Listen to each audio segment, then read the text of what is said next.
native species don't have a high phosphorus need, so their non-mycorrhizal fungi is sourcing minimum phosphorus, but it's also sourcing manganese. And that, I thought, aha, that's why our Jarrah had the higher score. Now, Do you want me to use it all? let's get it started first of all, see if it works. Unless you want a bit of paper to...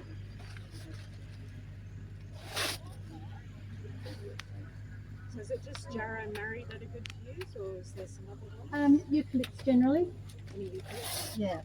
Now I can't say what other timbers, what's in them, because I haven't seen the assessment of them. Does it matter what age the timber is? All right, so the timber that you need to use is about 15% moisture. Any higher than that, you're going to end up with a little bit of creosote type emissions. So yes, dry timber is what you're after. Now this tree has been down since we bought the farm 25 years ago, so I think it's dry.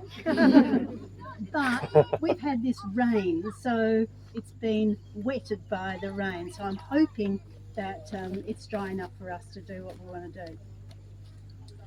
So while we have the rim here, now this here are particulates, and this is pollution, all right?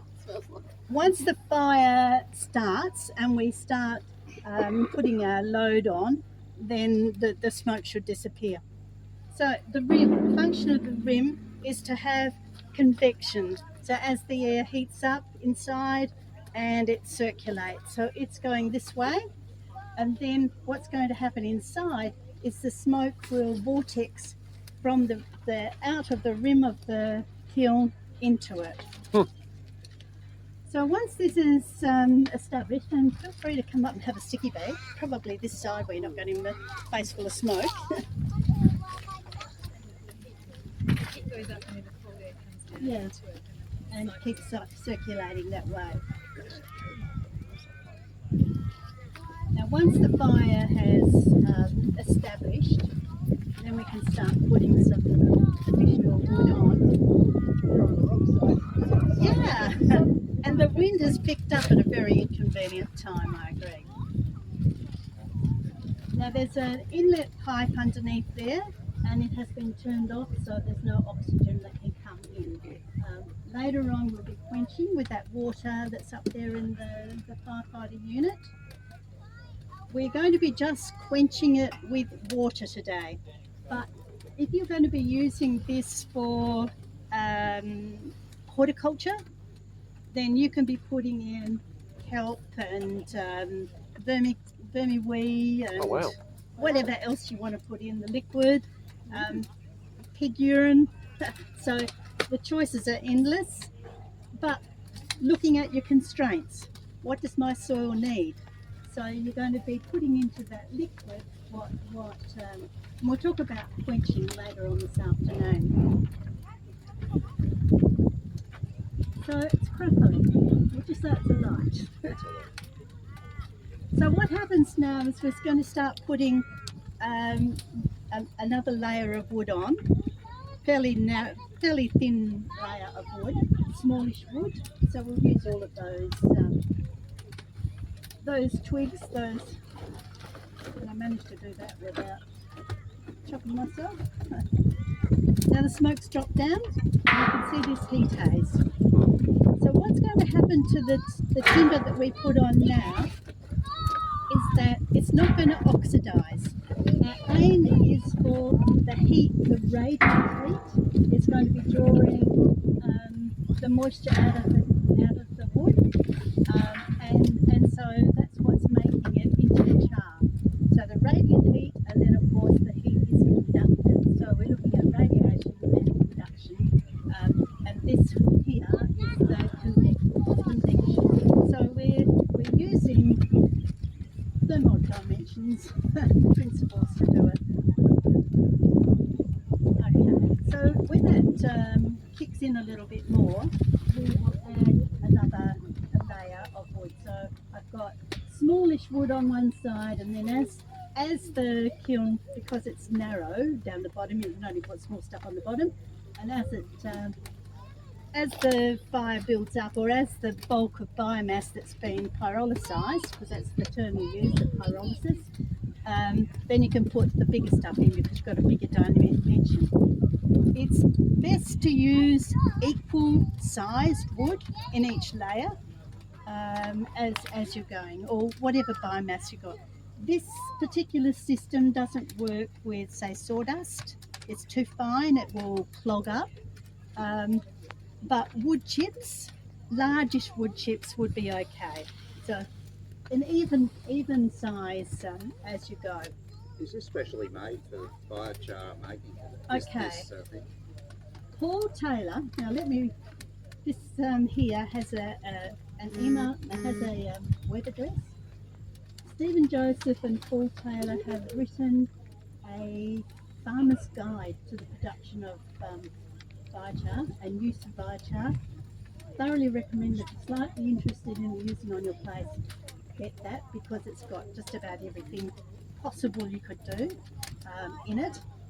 Paul Taylor has also written years ago a book called The Biochar Revolution, and in that he has an open source design for a Contiki kiln. I think the one that I saw, and he might have modernised it now because tonight I'll put up the link, because if you look on the front page there's the Biochar Network of WA's Facebook page, and I'll put a link there to a YouTube that Paul has done on using one of his Contiki kilns. You have a book fairy next to you. Yeah, this is the guide. This is the Bible. Now, Paul Taylor's Contiki kiln in the original design does not have an inlet for quenching within. It was quenched from above, but this is a superior way to quench it from below. Okay. What was the question I forgot? Oh, This design. this one here. This I bought from my mate Frank in Tasmania, and it sort of cost an arm and a leg because it's a nice fancy one, and it also has a barbecue plate that you can use later on. Yeah, you're talking. Got to be multi-purpose. Bloody oath.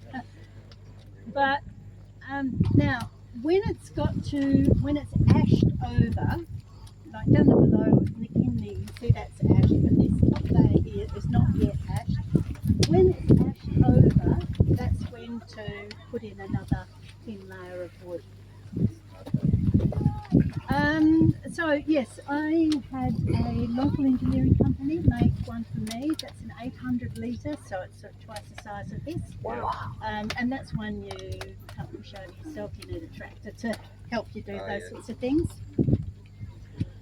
And the rim I didn't have a rim made at the same time, and I got that one done later. And initially I just had a rusty remains of a tank, but it disintegrated. So, but the rim that I got was a thin like this, but it was a continuous piece, and it just wiggled and wobbled, and it just needs it needs adjustment. So I tend to use it without.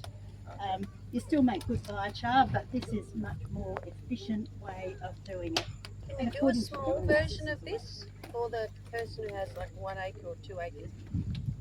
What's the smallest size you can do with a biochar kiln? All right. You don't need to buy one. Now, someone here today was talking about they've dug a pit. There are multiple ways that you can do it. The thing with a pit is that it's difficult to get it all out again. Sure.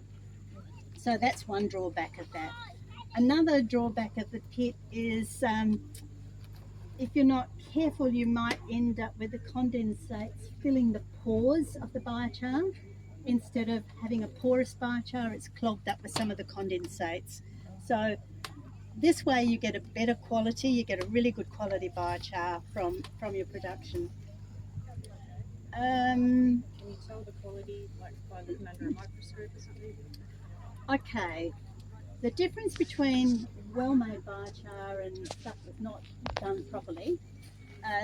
good biochar, it will just crack. It'll tinkle. You can crush it quite easily. Though, to be perfectly honest, that's my next challenge, is to find a mechanical way of getting really fine biochar. The biochar that we can tip out of here, it breaks up on its vascular structure. So you can jump up and down on it and it'll end up with fairly small, 10-cent size pieces, and a lot of little bits and stuff in there as well. If you're going to use timber that might have nails in it, just be careful that you fish the nails out before you go feeding it to livestock. So those lovely Jarrah fence posts, that you need to take them out. So my first effort was to use a sledgehammer on the back of a tray of the ute, and I decided that I wasn't a peasant.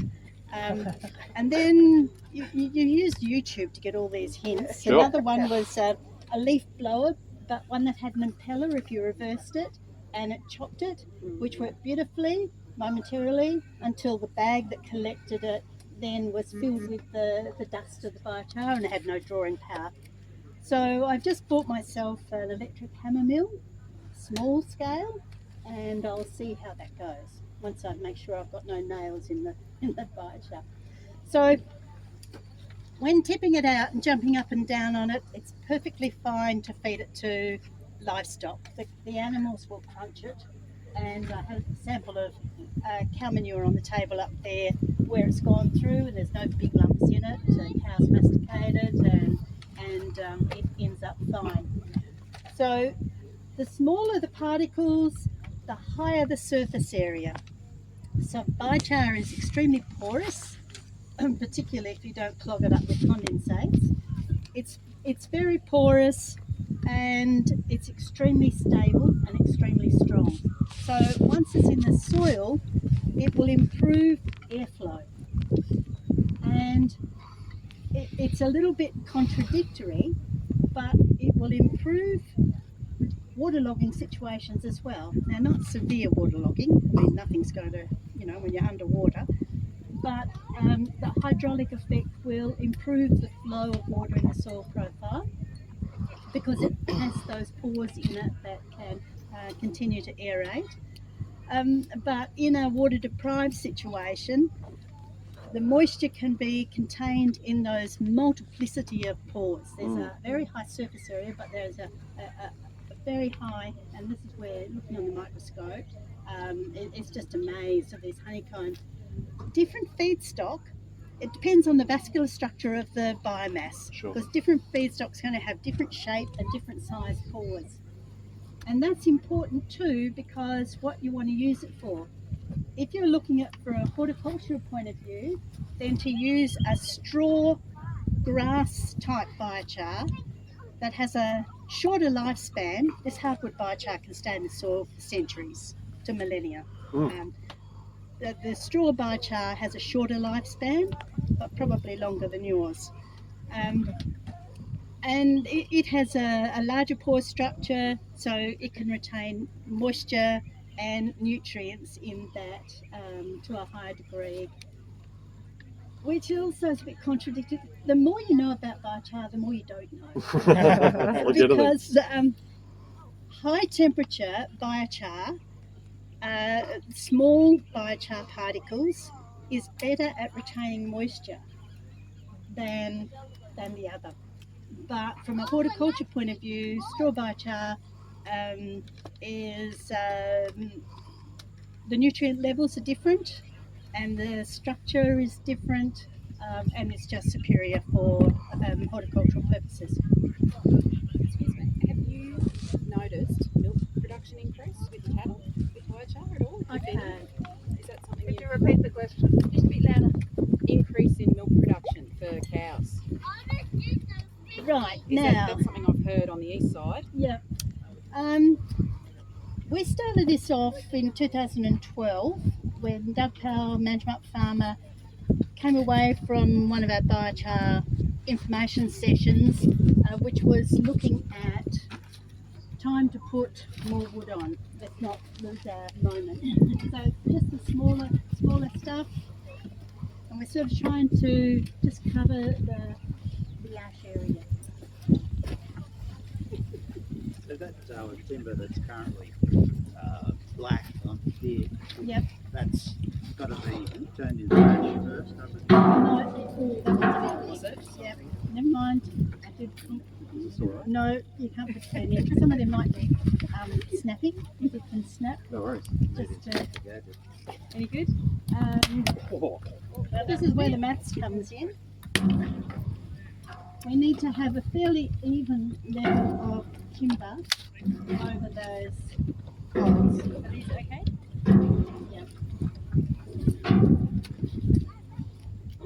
And that's probably enough for now. We'll let that catch up.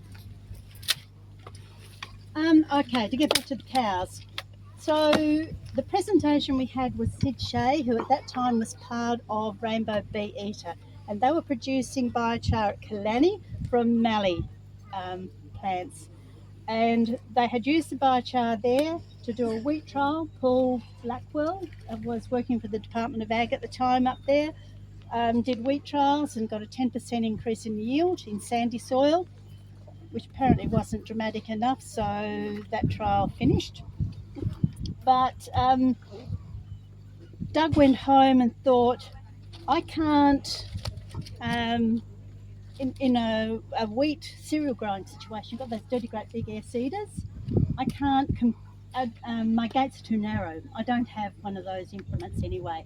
How can I get the biochar into the soil? And that's when he, this is an extremely lateral thinker, this fellow, thought up the idea of feeding it to the cattle and getting dung beetles to bury it, because he was a dung beetle enthusiast. I was a biochar enthusiast and he was a dung beetle fanatic. So this was a bit of a marriage of ideas that came together. So that needed investigation, doing research. Now, international research up in Gerlach in Austria dairy discovered that feeding biochar to the cattle, bearing in mind this is a shedded environment in Europe, so the situation is not the same. But cut down mastitis, cut down foot problems, improved digestion, improved fertility, improved butter fat content, and on it went. We thought, okay, this is a no-brainer, we'll do it, but will the dung beetles bury it? And so we approached a dung beetle expert, Bernard Dobe in South Australia. He said, I have no idea, try it and see. So because dung beetles, for those of you who were here this morning have heard this already, but they find the dung by their olfactory system, they can smell it, but biochar reduces odour. So if you've got something smelly, put biochar on it. Japan has charcoal wind chimes, and that's for odour control. So would the dung beetles find this dung? Yes, they did. Would they bury it? Yes, they did.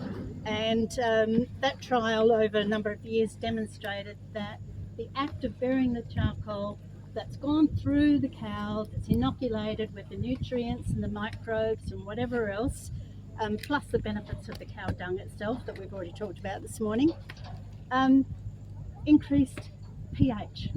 So we're acidic soil in Majima. We also have a gravel soil, so there's plenty of iron in our soil, and biochar works best if there's iron. So when you're making biochar for a sandy environment, if you include iron sulfates, that will help, and whether you put it in your quench water or whether you co-pyrolysize it. But so nutrient levels came up in everything despite no fertilisers being applied.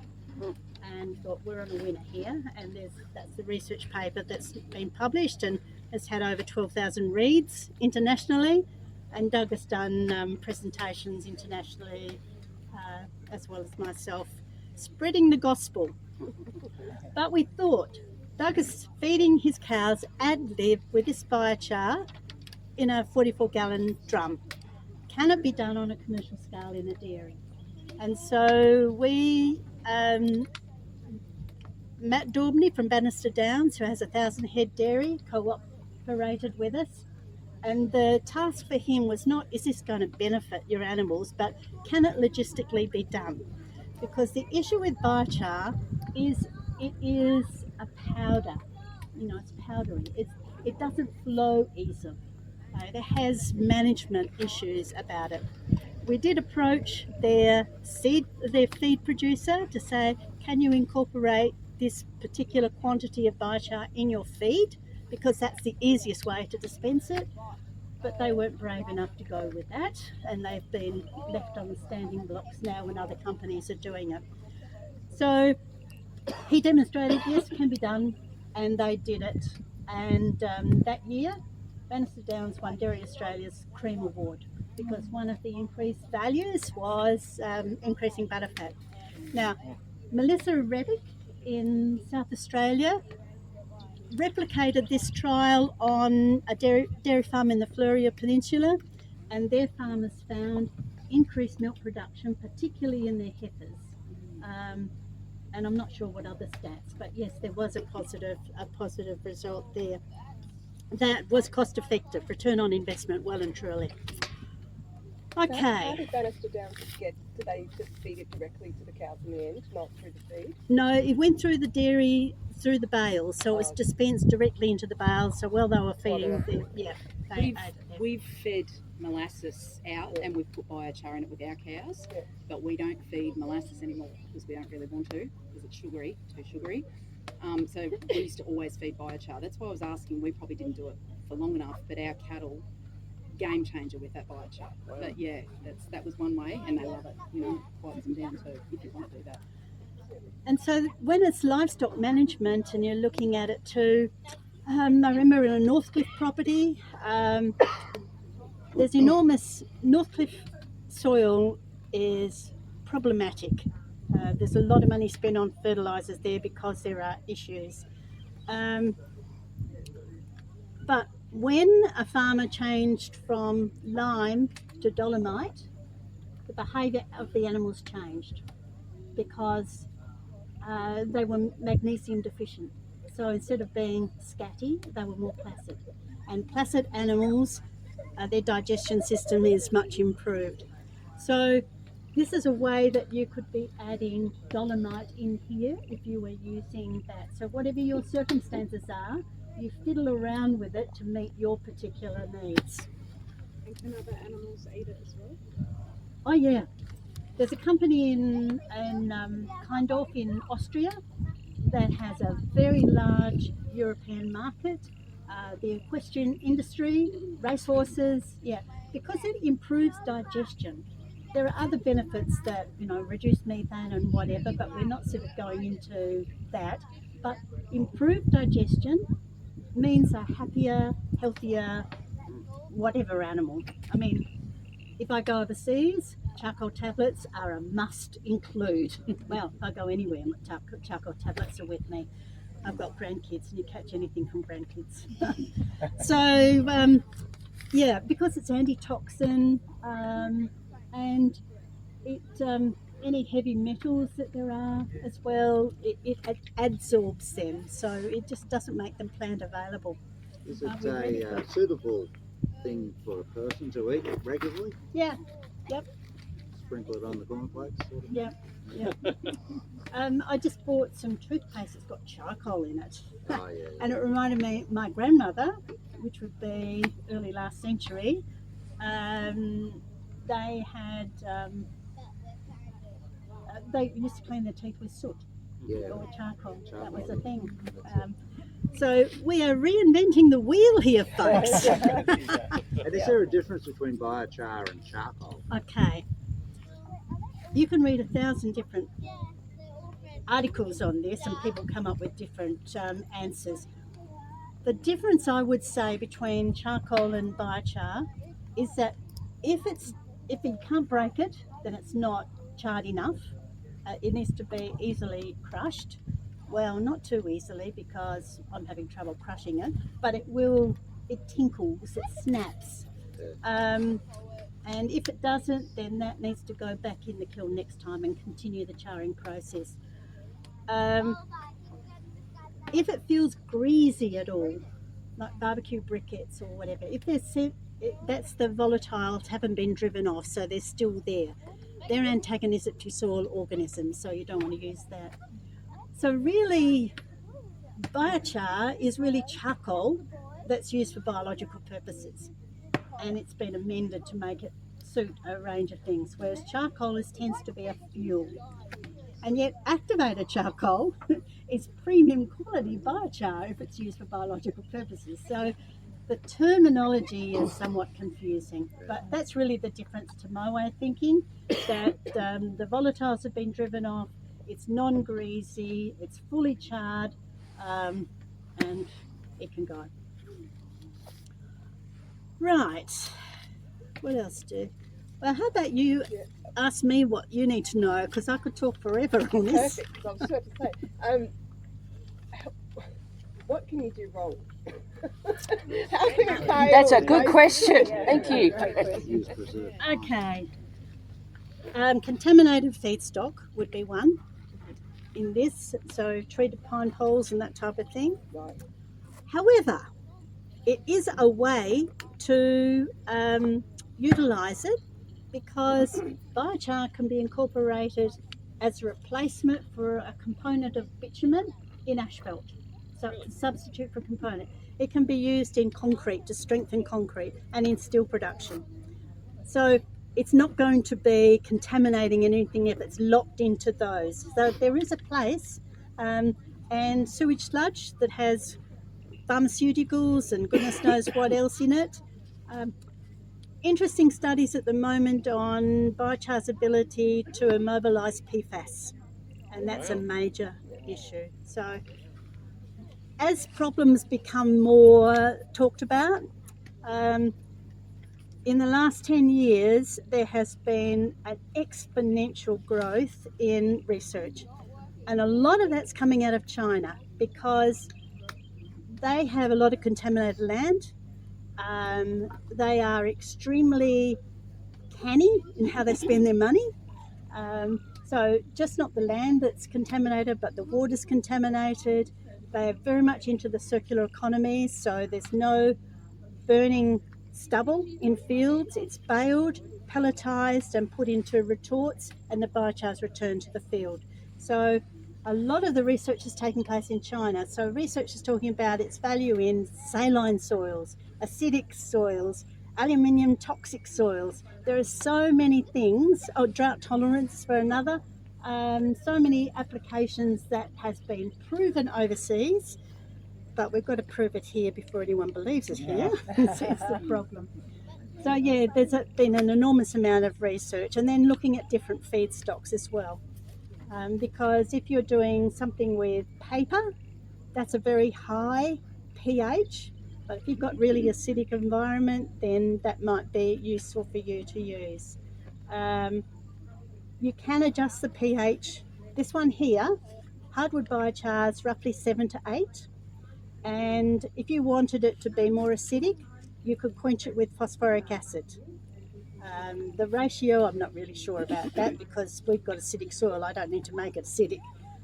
But Coca-Cola as well, if you're doing it on a small scale, phosphoric acid and Coca-Cola. And yeah, what you add to it will influence the pH to it, whether it's copyrolysizing. So let me just talk about that. At home, I tend not to make just straight biochar, because I'm more interested in my vegetable patch and the paddocks that are really degraded.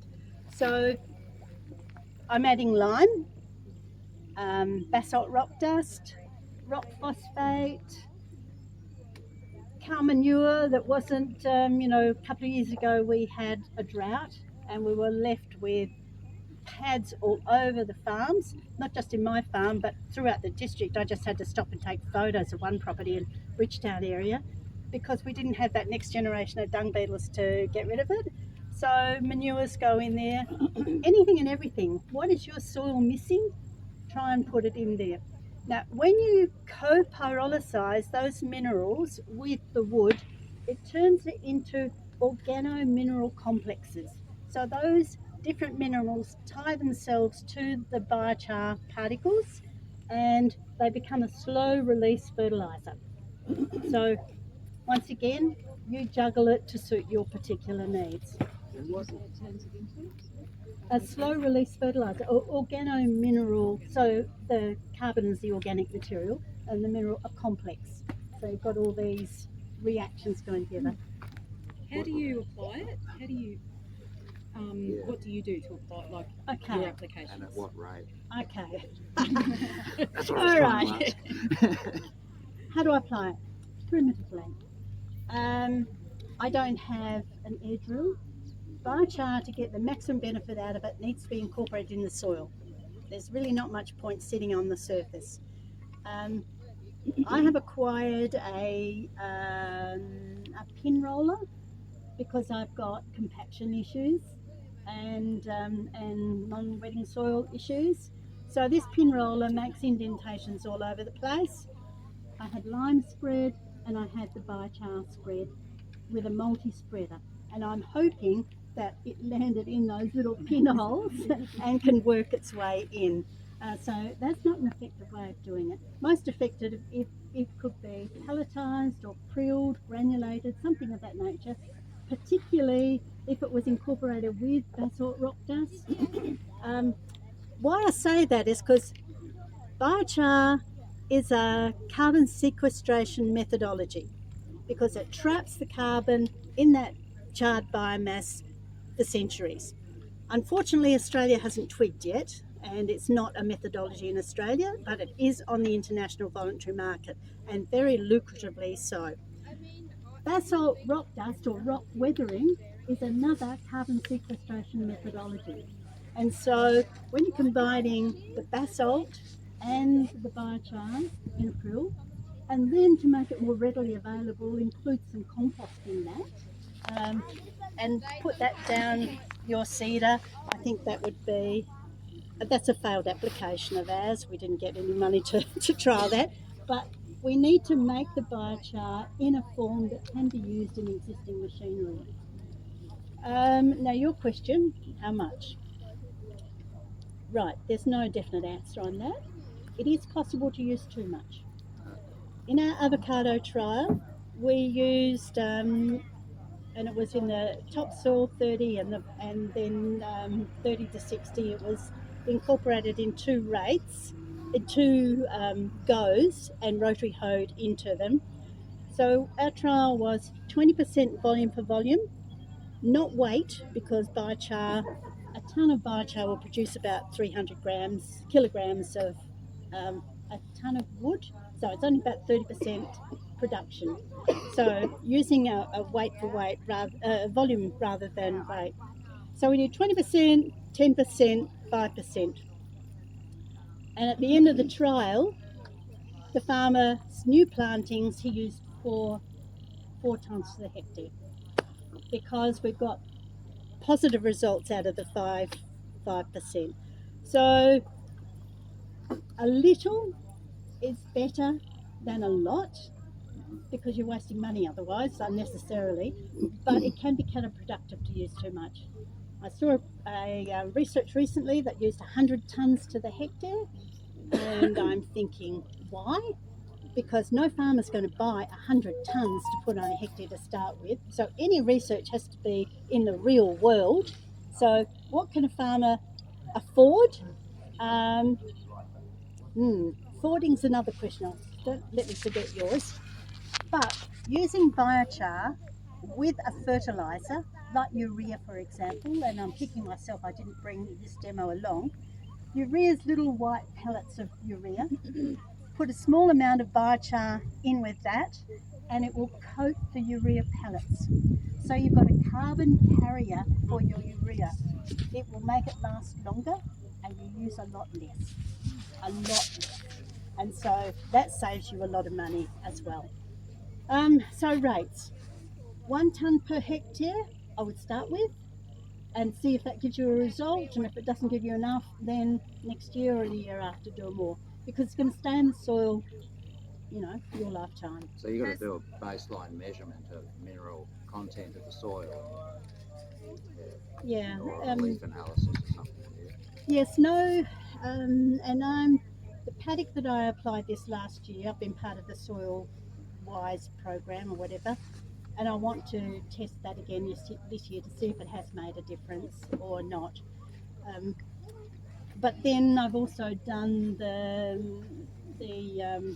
what do we call it, pin rolling. So which variable are we talking about here? It's a bit hard.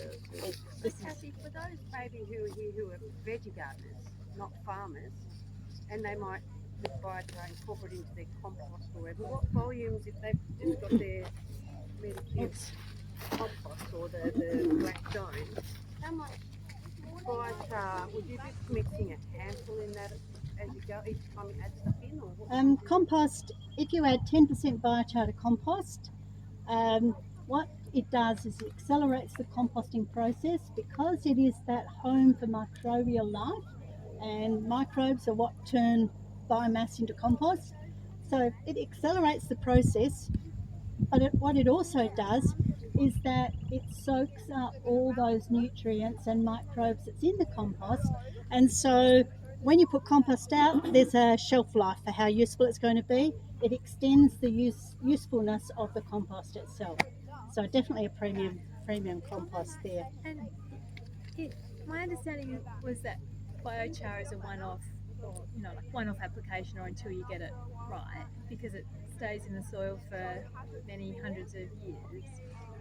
How does that work if you're either feeding cows for their health, and also if you're adding it regularly into your compost, then you're continually adding it to the soil, and you just said you can overdo it. So Well, 10% is not a high percentage in compost, and with the cattle, you would have to be dropping dung that number of years before you loaded up your whole thing.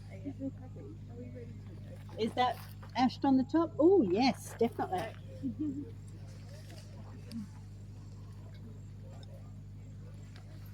So a little bit in your compost on a regular basis will be hard to overdo. Is that what you're saying? Hard to overdo, yeah. So what are you looking for the next layer? What sort of... Still little stuff. Okay. We need to So like get that big bit.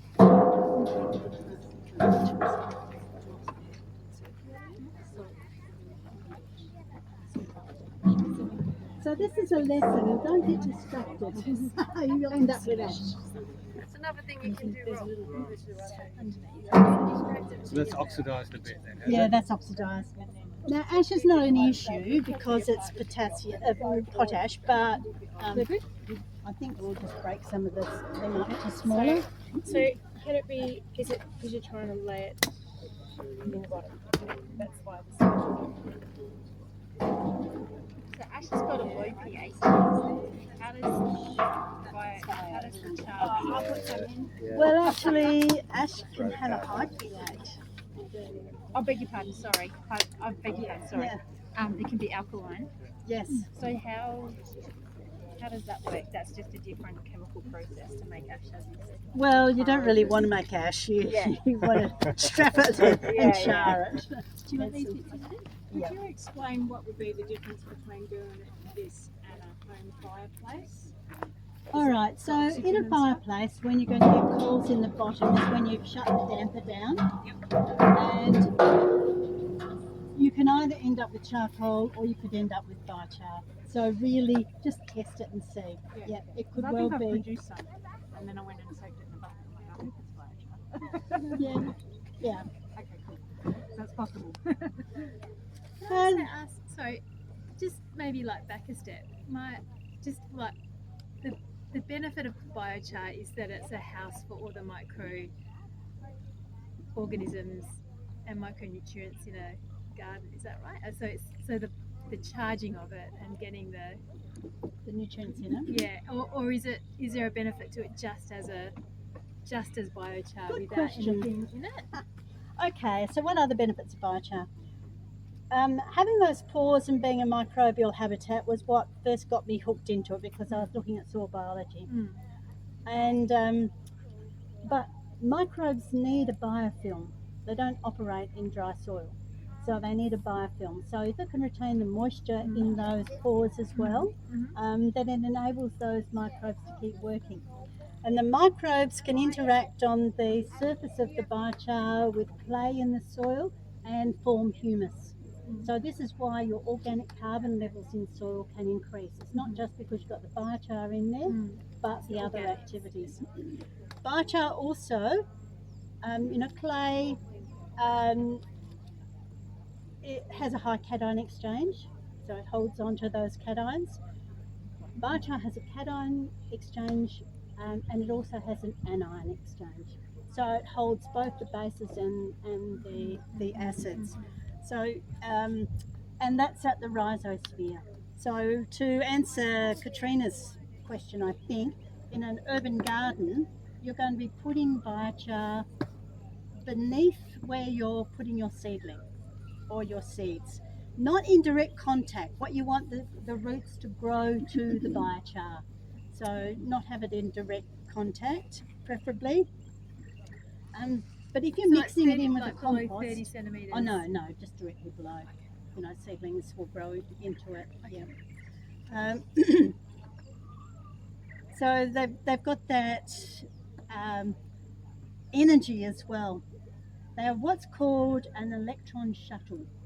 So it enables minerals to interact, and this is getting into an area I know nothing about with industrial chemistry and whatever, organic chemistry, but it acts as an electron shuttle, so it provides energy to the plant. A recent study was looking at using micronized biochar, and remember the smaller particles have the highest proportion of pores in it.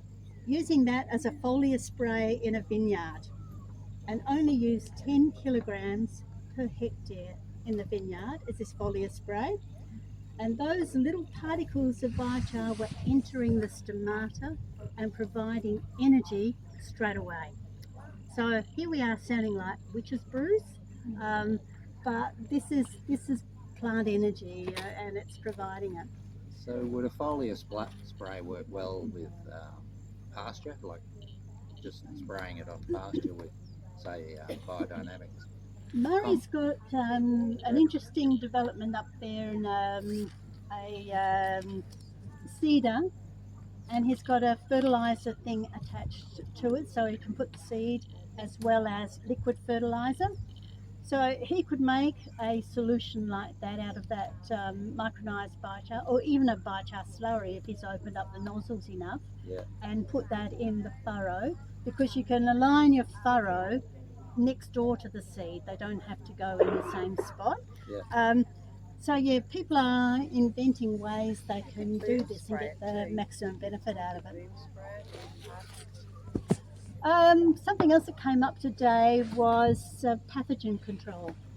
So, and on our Biochar Network Facebook page, we've got a website as well, but I don't do anything on that because I don't know how to do websites. But anything interesting in biochar, I stick on the Facebook page. So even if you're not interested in Facebook, it's still where I stick stuff that's of relevance to us. So yesterday's conversation was a chap who is growing garlic, and he's locally, and he's having trouble with fusarium. And I recalled seeing a paper on biochar controlling fusarium, but also Phytophthora cinnamoni. Now that ties up, part of the reason for that is because it encourages microbial diversity. And we know when we've got diversity, then we can keep pathogens under, everything's in balance, it keeps it in balance. So it doesn't cure fusarium as such, as it doesn't encourage its growth. And Phytophthora. Now, for those of us who live near forests here know that we've got a major problem with Phytophthora cinnamoni. In the Northern Hemisphere and in Japan, they've been using biochar inoculated with goodies, not just raw biochar. They've created wells around the drip line of the trees, and they've put this biochar mix in it, and it has remediated oaks and acer trees in the Northern Hemisphere, and I don't remember what trees they were in Japan. So there are ways. We did this down at the tree farm in Balingup on a couple of the old trees there, but I haven't been back to see if that made a difference or not. What sort of quantity was that? Pardon? What sort of quantity were you giving them? it was biochar that was soaked in all sorts of nutrients. So just to give it a. But how much biochar? Oh, okay. So it was roughly 6 inch. What's that? 15 centimetre diameter core, and down about that deep. So there would be a couple of litres of biochar in that for each one, and then however big the tree was around it. Now, given the success of, does it need it again? No. Given the success of the avocado trial, the question is now, can we retrofit existing orchards? And I just question. I spoke to Murray about this the other day, and he said, well, I've got a plum orchard up there. That might be a way to have an experiment. So once again, you don't want to be disturbing the roots, but if you did a rip line or a trench or something along the drip line and put the biochar in there, because the roots will go out to meet it. There was a pile of biochar on a farm in Manjimup, and some I can't remember what species it was. It was a deciduous tree anyway. Well, about where that tree is there, and the roots were coming up in it. So they were seeking it out. I think a plum orchard down Bowling Up Way. This is going back a few years now. Their rootstock. They were storing that in biochar, and in the off season, there'd be a rootstock, and having it grow on. So a lot of the research, international research, is on tomatoes or annual crops, or cereals, because they're the big money spinners. So they research where they can save the most money. Right. Any other questions that I haven't covered in particular? If you were to soak the nutrients in there, how long would you need to leave it to soak in? Okay, so quenching later on today when we do that, and I think we can probably put a bit more on now, some serious wood. You'd leave it 24 hours, and okay, so that brings in. Pardon? Do you need to aerate it or anything? No, leave it soaking so that it can soak up. If you put a raw biochar into the soil, it's going to grab the minerals, the nutrients that are surrounding it, depriving the plant of what's already there. Now, serious wood? Yep, they can go on. Okay. Yeah. Righto. Bigger stuff, a little bit bigger. On that side, I think they're shorter. Heavier but shorter. So how long will this big one take? So how long would you, if you're doing this at home, would you have to sit and watch this and babysit this and keep feeding it for? Once we've got it a little bit further on and I pay attention to it, you can go away and do another job and come back. The other day when I did it, I had it for about 3 hours, and I made 100 litres of biochar, just under 100 litres of biochar from it. So, but it depends on how dry your feedstock is. It's going to char faster than how big it is as well. Because bigger wood is going to take longer for the heat to get into the centre of those pieces. So, but then I'm using Jarrah because that's what I had available, and that's what I thought would be multi-purpose for today. And I'm just going by some of the questions we've had today. So one person's asked a question, maybe some other people have got it. So if someone just wanted to have their own kiln in their backyard, you talked about the trench one and the pros and cons. Yeah, got but we can't sidetracked. do a big one like this. What are our options if we've got 1 or 2 acres and we just grow 200 garlic plants, they're This is where you become markets. inventive. I have a 5-bag super spreader. If you recall those conical shaped super spreaders that was rusted out in the bottom, dug a hole and set it up so no air could get into the base of it. The problem with that though is that I had to quench it from above. I can't put water in from the bottom in that. And that's probably one of the downfalls of whatever system you do on the cheap at home. So that makes perfectly fine biochar, and it cost me nothing because this would have been going to the tip. I also bought recently from a fellow, he had massive tractor wheels or something or other, the heaviest lead anyway. There's it's about that round, about that high, and then there was a band and another one goes on top of it. So together the two of them make a pile about this high, and I could make small quantities of biochar in that. That fire pit down there could make biochar too, as long as there's no air that can come in. The deeper the better though, because you need to have that vortex operating. If the heat can't go out and come back in, then yeah, part of the process is not working. So an old 44-gallon drum, does that work? Yep. I know it's not quite. Yep, that will work. So where you can see, so air is not getting in from the bottom, No. is it? No. Quenching, are you, sorry, on here, are you, can you just describe that? Are you just pouring? Okay, so the quench water can be doctored with whatever you want in it, and the biochar is going to be soaking that up. So it comes in at the base. When we've done as much as we want to do, and it's gone down to an ash level, just coals on the top, then you'll start your quenching. It's relatively cool on the bottom because the heat migrates up as the charring section goes up, and so if you're squirting directly on the top of it, besides evaporating very quickly, you're also potentially clogging some of those pores. And so doing it from the bottom as it's not super hot is the best way to do it. So if you are doing one at home and you only put people, Yep. whatever it is that you're using, Okay. is there a method? Yes, there are. So the snuffing method. Now, this snuffing method is one where you can end up with a really premium product. So this is where you make a compost mix. So plenty of straw, manure, basalt dust, rock phosphate,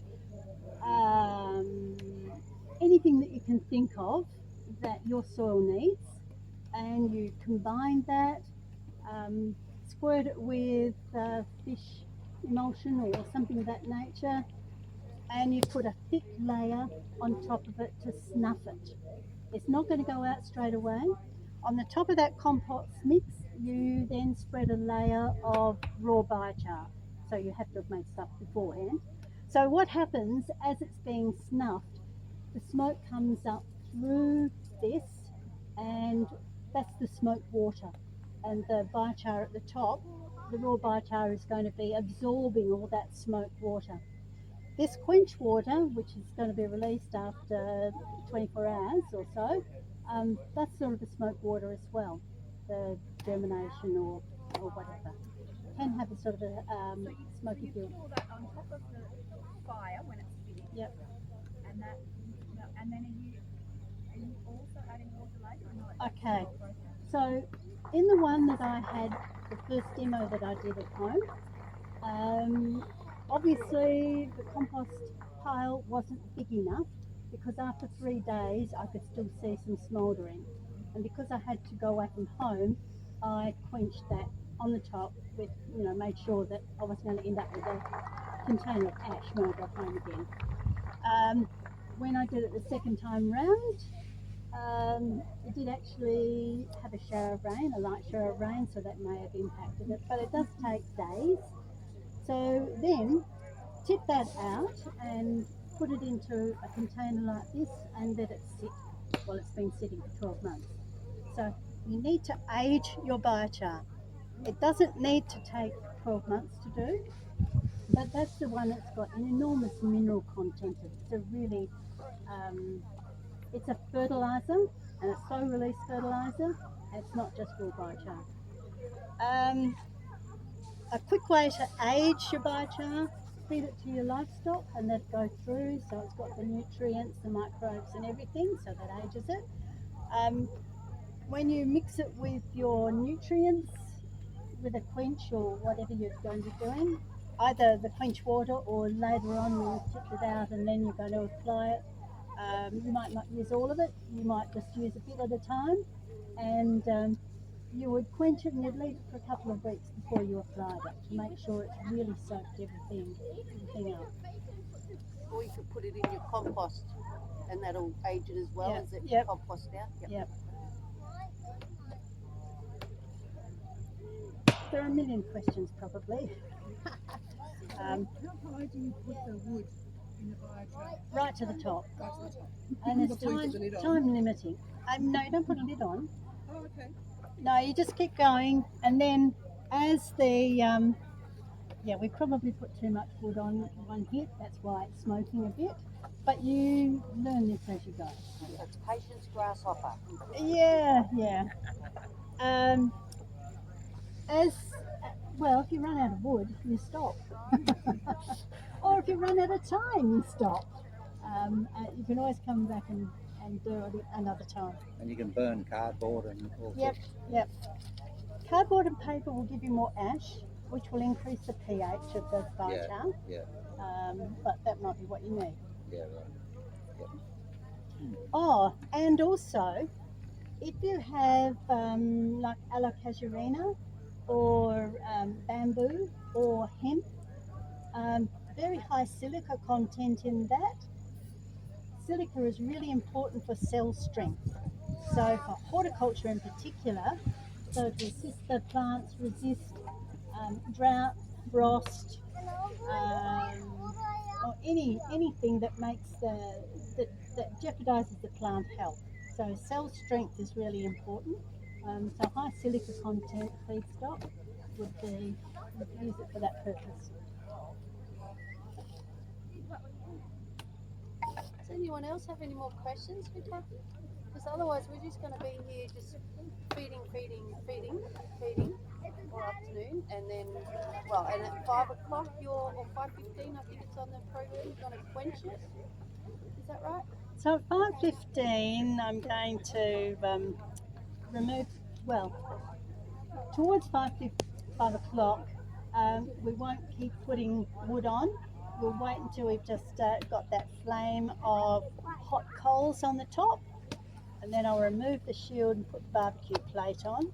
And I've got a small number of sausages we can do a demo on. Unfortunately, I left the onions home, but You can have biochar on the sausages. well, when I went to a management restaurant and got this steak, which I thought was biochar, I thought they must know me.